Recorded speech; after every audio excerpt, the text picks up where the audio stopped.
Hi YouTube, welcome to the domain that is my camera freezing, yay. So we are going to be doing a profile on the Code Talker deck that I play. So I will say outright, this build is extremely similar to Distant Coders, so all credit goes to him. I will leave that in the description and the pinned comment. I will leave his Twitch, I will leave his Twitter, and I will leave his YouTube. Go follow him, because if you enjoy this deck, he is the true master of this deck. Me uploading this is just to document what I'm playing, how I'm playing it, and that's it really, because that's all my YouTube channel is. It's just, hey, look at this thing I'm doing now.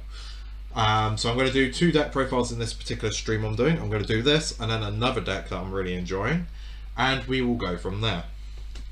Sound good? Good. So, the first deck is the Code Talker deck. This is the one that Distant Coder is known for. This is the one that, the other one I don't think he plays.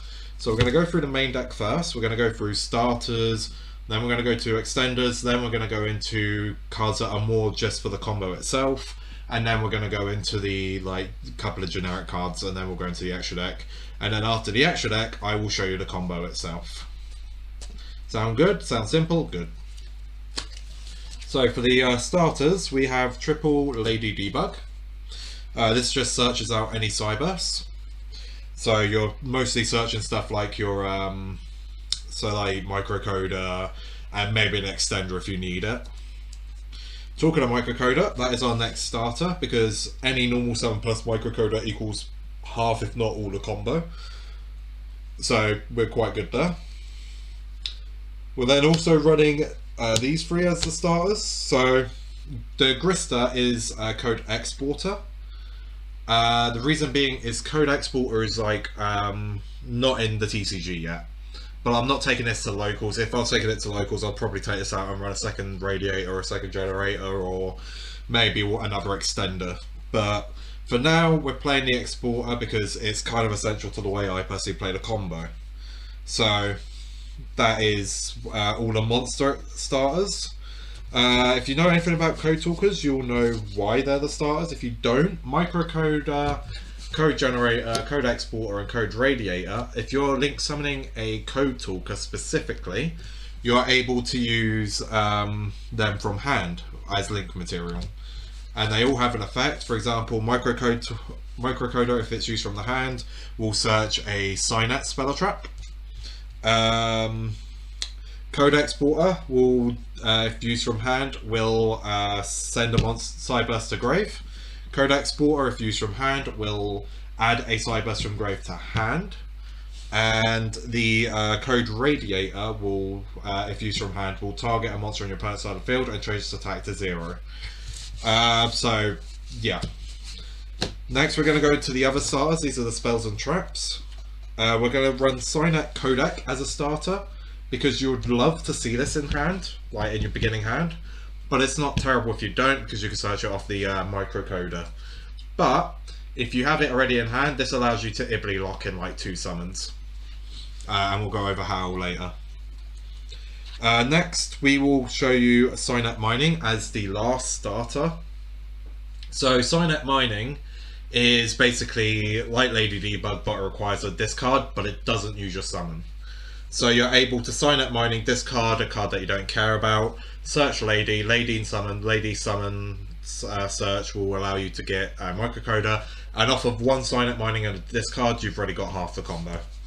So on that alone, it's that's why I class those as starters as well. Next, we're going to go for the extenders. So we are running 3 Link Slayer.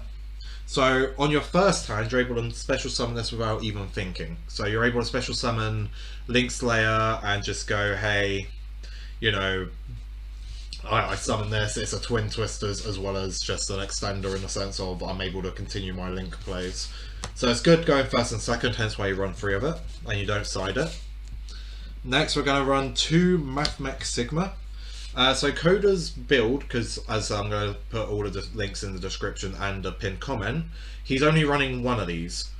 Reason being is in his Master Duel version, he's allowed to run 2 Called by the Graves. I'm only allowed to run 1. So I thought instead of like getting rid of the Called by a Grave for like some other generic like Harpy's Feather or something, I thought I would rather have an extra extender, so then I can guarantee the combo a lot more. So I'm running 2 Sigma for that reason. Next we're running our 2 Parallel Exceed. Again, not terrible if it's in your beginning hand, but you'd rather it not to be, because then you can search it off of the like forward skipper. But also on top of that, you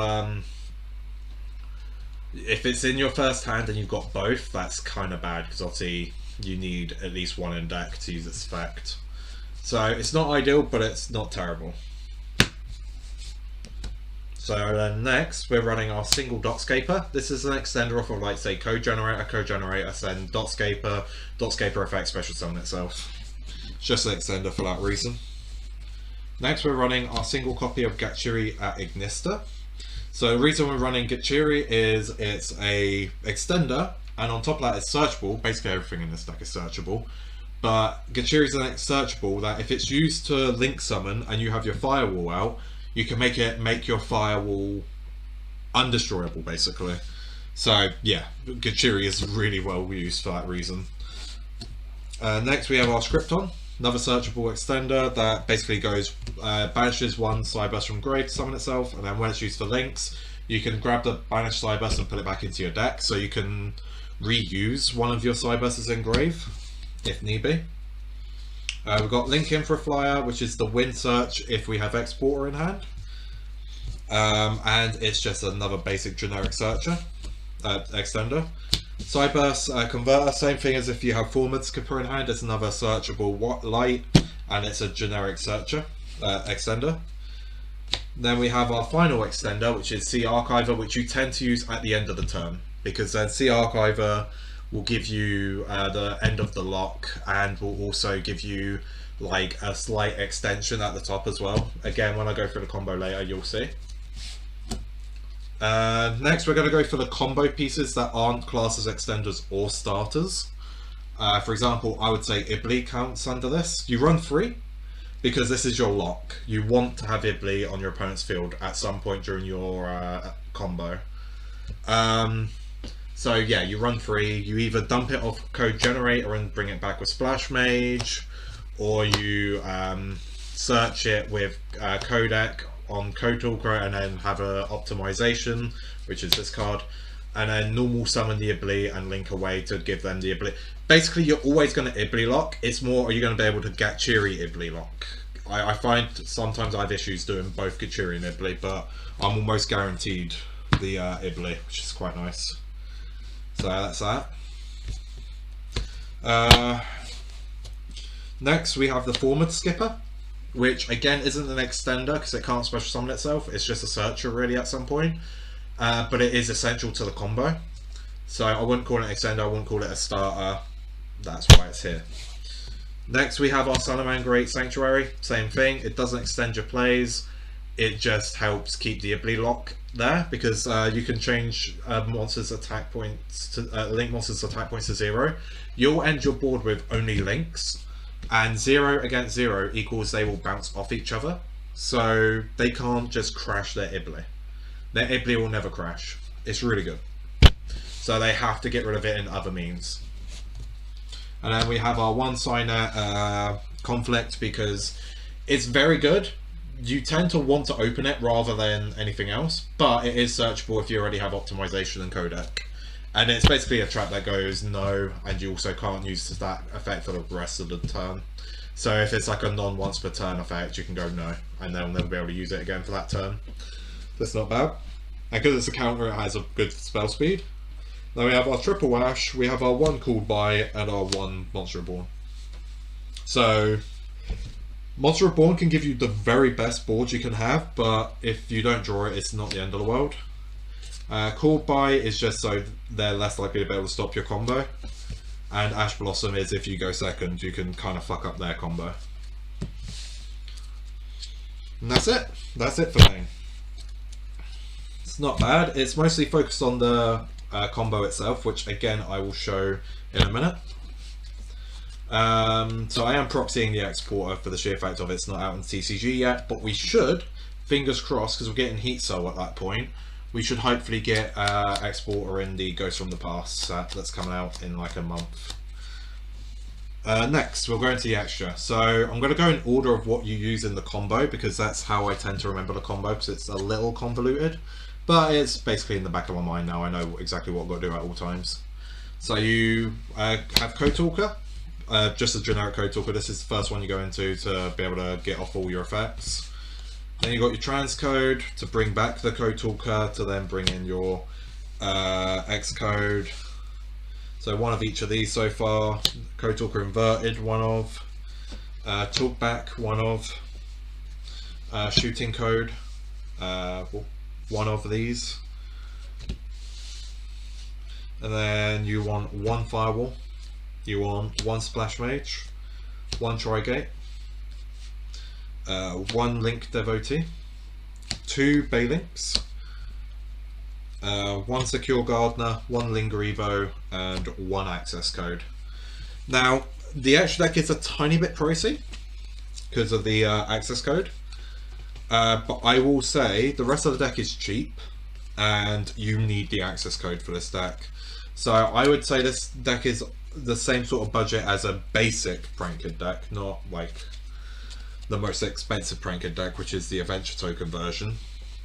But it is one of the more pricey ones. I'd say this deck itself, if you go to the right places for the cards, you're paying about 120 for everything at most. So it's not the most expensive deck in the world. There are more expensive decks in Yu-Gi-Oh! So I'm going to shuffle this, and then we're going to do one iteration of the combo. So you can see sort of what you've got to do. Because the combo tends to be fairly linear, at least the way I play it. Again, Coda has a better way of playing it, because he's a Code Talker god, I'm not going to lie to you. Again, all credit to him for this deck build. All I did was ever so slightly change it up, like I did with the Animancipator build with Farfa. Which, yeah, so you'll see my Distant Coda's like socials. I hope you give him full credit and, you know, give him all the views for it. And yeah, this is more just to show sort of how I play the deck personally, and basically, you know, what I'm playing at the moment, because I haven't done an update of what decks I play for a while. Last one was the Hero deck, which was like 4 months ago. So it's been a while. I've got a fair few decks since then, which will be shown in the next deck profile as well. So, you know. So we'll shuffle this, and then we'll pile shuffle again, and then shuffle again. So the reason I do it like this, I know in a sense people are like, oh, if it's truly random, you shouldn't be pile shuffling, because you know the order. I think if you pile shuffle, shuffle, pile shuffle, shuffle, all it does is make it so you don't have the biggest clumps ever, and it actually truly randomizes it, because otherwise you can go, oh well, clumps are expected in randomizations, and yes, that is true, and you would still get clumps this way, but you don't get as bigger clumps, because then it's not randomization, because then you know, oh, I've drawn a spell, next time I'm drawing a spell again, you know? So this truly randomizes it, in my personal opinion. It's literally pile shuffle, shuffle, pile shuffle, shuffle, so that you still get a proper shuffle at the end. It's just making sure they're separated when they're shuffled, you know? So it means, yes, you can clump again, but also means you might not.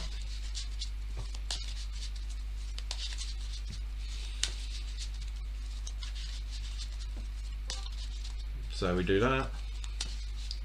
And then we will do this. 1, 2, 3, 4, 5. So then we will go. So the hand is Ibly, Lady, Kodak. So this is full combo. Straight up full combo. So what we're going to do is we're going to activate the Kodak. Normal Lady. Lady effect to search. If they have the Ash, we do have the call by. So let's just say they did Ash and I call by'd it, because you don't care that you have that in hand.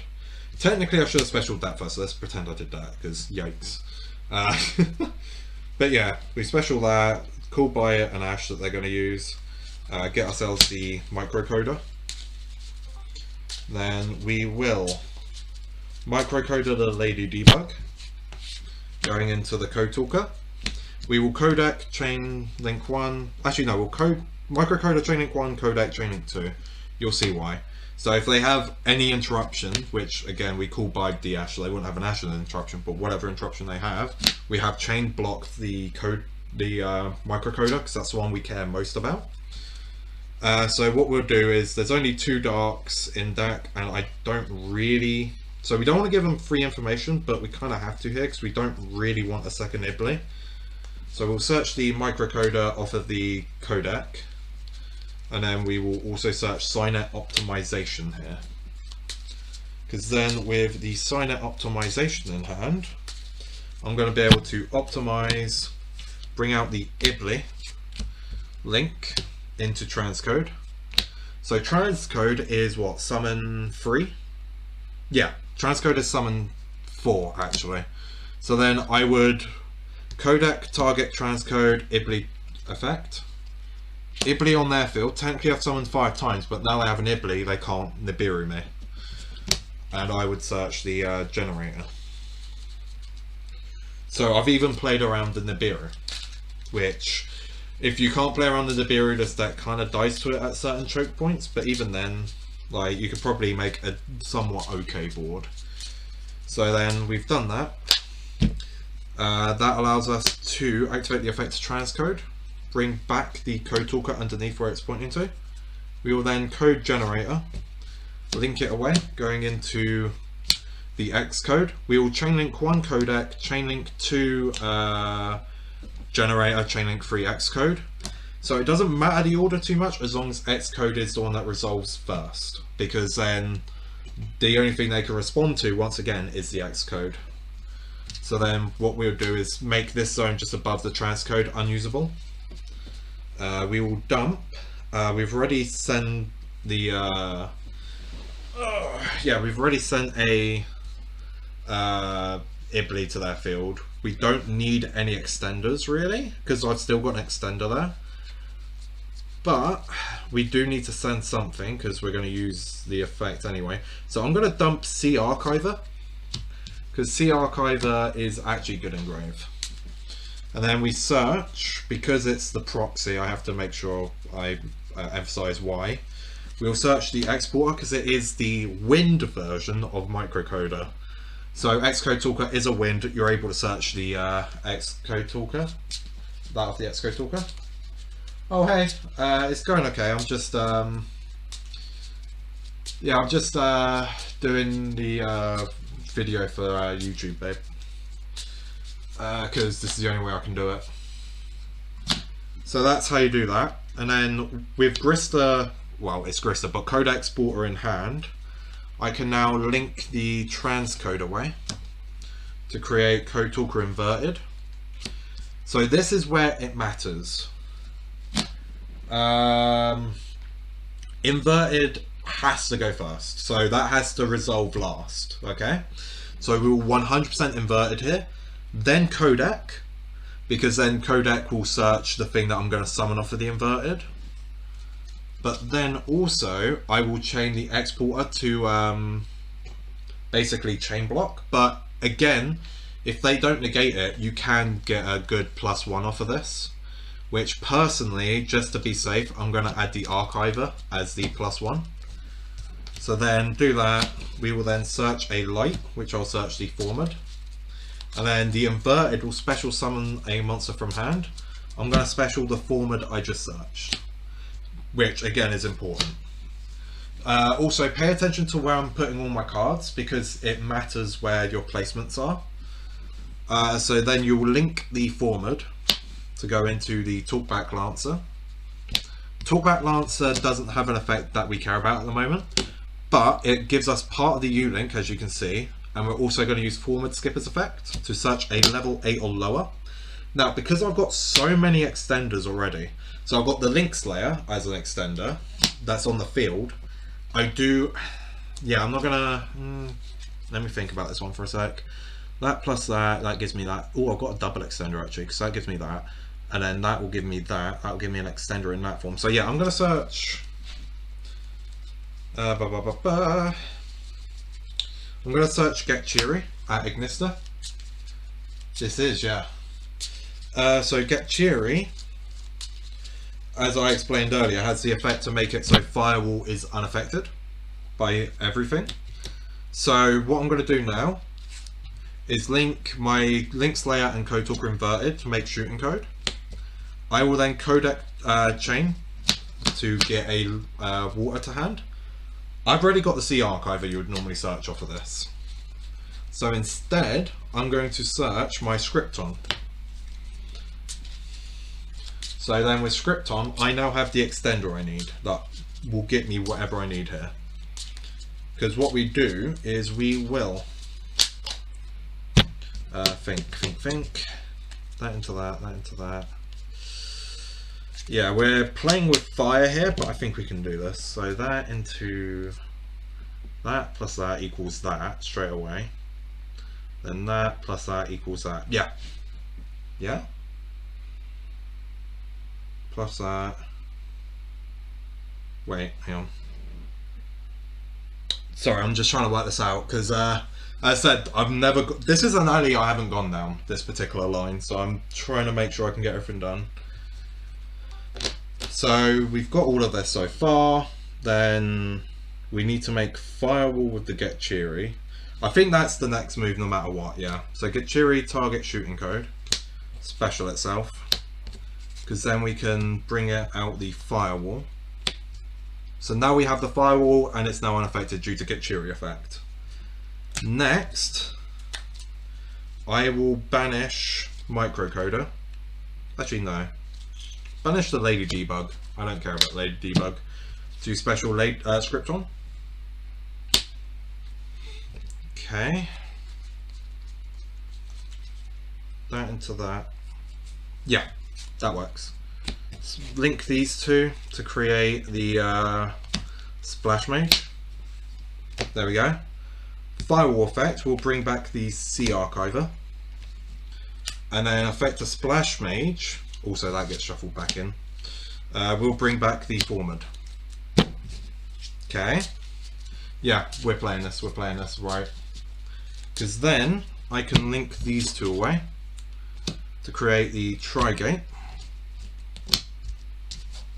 which then allows me to link away the Forward into the Link Devotee. Then I can use Talkback to tribute Link Devotee to special summon from Graveyard Xcode. Then with Xcode on the field and Link Devotee got rid of, Link Devotee effect to activate, I will get a Lampsies and a Dropsies token. It's literally just 2 tokens. Then I will link, going into Baylinks, chainlink 1 Baylinks, chainlink to the C Archiver Engrave. So I didn't actually use C Archiver's effect earlier, I used Firewall to summon it. So then C Archiver will summon itself. And then I'll also search the field spell, once again chain blocked, so you can't negate the search. You want to chain block as much as possible, because if you don't have the called by, if they do have the Ash, you can be fucked if you don't chain block correctly. So I'm showing you how to chain block even though I don't need to, because technically I called by an Ash. And then you will link this token away into the second Baylinks. Link away the Baylinks into the Secure Gardener, therefore making Trigate fully alive. Then you'll link away the C Archiver, which banishes itself because it's summoned to its own effect, to bring out Lingreebo. Activate Sanctuary, and you have now U-linked, and your opponent... Oh, I just realised my camera's really wonky. No.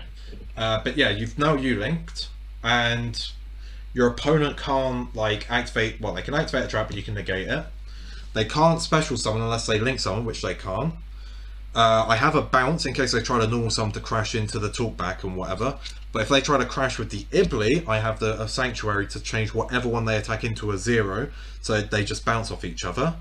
And then say they don't really get far anywhere. It doesn't matter what I top deck, hence why you saw I did shuffle, but there we go, Sigma, it does matter.